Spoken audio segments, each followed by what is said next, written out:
What's going on, folks? I'm AutoMattock. So we're going to try something different with the style of YouTube videos. Usually it's just me playing ranked matches or me explaining like a tutorial or some kind of unique thing about a character. I want to really connect with how people think and how they perceive a character, and if they think they're bad, why, and that kind of thing, and offer my own thoughts of how I particularly feel about Zeku. Now, when this character first came out, me and Javits, we both speculated that maybe this character is intended for Season 3. It's not really, the way he performs now is not indicative of how strong of a character he is and how he will be in the future, next year, for the Season 3 updates. But alongside of that, I feel that there's almost as if there's an update within the way you play the character and just knowing more about the character where you can further develop. It's almost as if you're buffing the character just by knowing more about them. And this is something that I have experienced and have tried to develop throughout the years with a lot of my character selection. And not to get into too much of why I tend to play characters who are not so much popular or top tier or whatnot. It's because I enjoy that aspect of it and in that developmental aspect. And I find that there's a lot of developing to do with Zeku. And I did comment, like in Street Fighter V, I feel it takes me about 2 weeks to really understand a character. And I felt like that's true for Zeku, but I feel that the fine-tuning, the ins and outs, the very particular things about him, that's what's taking me it's more work to do. And with that in mind, I do feel like the character is pretty good, even without even forecasting or projecting like he's not going to be. I think he's good right now. There are some weak points that I feel in particular, if I was to just pinpoint two things that I feel are weak about Zeku. In old Zeku, I feel like his mid-range is a bit, leaves much to be desired, but that might be because of he has powerful tools in other areas. So in the mid-range, you have the crouching medium punch, but who cares? That's really all you got. And standing roundhouse actually has more range and it can crush counter, but I've experienced many times where my opponent just simply jumps at me and then they punish my recovery of the standing roundhouse, which I need to do because I have to control that mid-range. A character like Rashid, for example, he literally flails his arms around with crouching hard punch, or just standing hard punch. And it can crush counter you, and if you jump at him, he can still anti-air you in a variety of ways. So I can't do the same thing with standing roundhouse at all. I can probably look at the data and compare it, but this mid-range, the takeaway is that this mid-range is very weak for Zeku. It's not something he doesn't have. I think using this crouching medium punch is essential to avoiding where other characters dominate mid-range. At least this kind of puts them out of that mindset that they can always do something. But again, you just don't get much off of it unless you have V-trigger active, and then you can kind of work something out with it.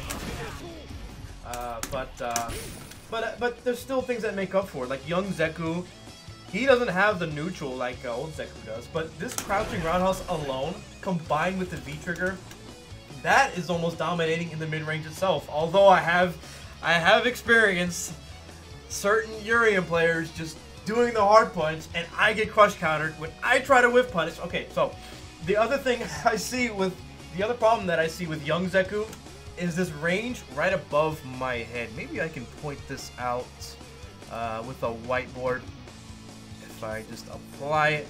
Anyways, it's like right in front of my head right here. The standing jab will not anti-air, which, I mean, personally, I wish that wasn't a thing to begin with. But this can serve as an anti-air, just not right here. The other option is light punch horizontal. Doesn't work. Oftentimes, you'll see, I have a lot of problems with this horizontal. It's upper body invincible, but jump attacks can hit it low. If you do it, you have to do it really early. And it's 12 frames of startup. It's very specific for the angle.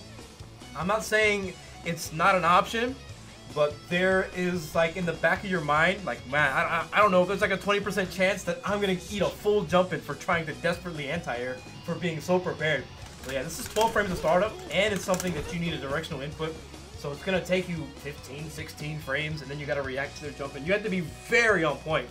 And this also is affected by that mid-range section. So that mid-range where you're pretty weak at, outside of the crouch roundhouse, you really don't have a whole lot except for standing hard punch maybe the occasional standing right. And if you can see here, this is the spacing where they would jump at me and I would have a difficult time anti-airing them. So the real solution outside of super maybe is to jump back short, walk away to space the jab or the horizontal.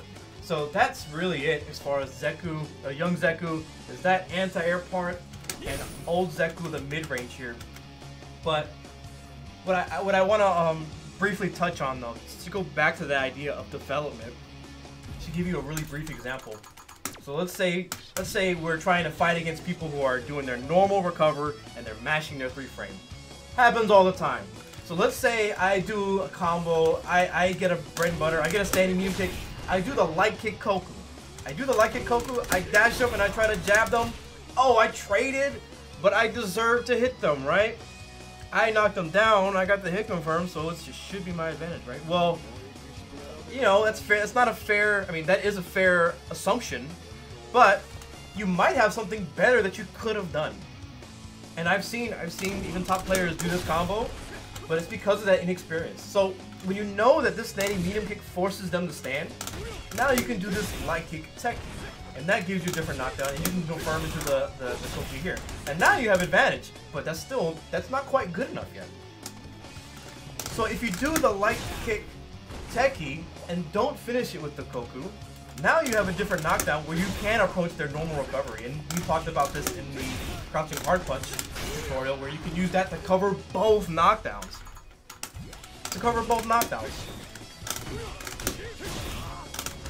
Now I can cover the back recovery, crush counter, and continue my set play. Whereas before, the combo I had was not sufficient. So I went from having a whack knockdown to now having an amazing knockdown and better damage and better opportunity. So now I can figure out where can I apply this somewhere else. Where else can I get this crouching hard punch that knocks them down? And just to give you a brief, this knockdown, if I can do it, kind of tricky. The medium kick techie into the EX techie, and then you dash up twice into the crouching hard punch. That'll also meet you both knockdowns. I think that knockdown is a game changer. I think that is so good because that crouching hard punch can really influence. It can either influence the way your opponent behaves or punish them, and that's such a difficult thing to find in this game, where you can either convince them to stop mashing, literally, or to either punish them. So I think that's a breakthrough. I think that particular situation, and then combining all the things with young Zeku and all the things, I think the character right now is pretty good. Is he as good as Balrog activating V-Trigger? That was like the beginning thought, right? Is he better than Laura mashing medium kick and activating V-Trigger? And those are the questions here.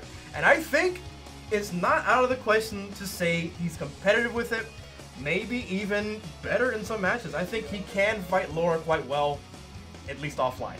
Online, maybe not so much, because it's more guessing than you normally would have to deal with.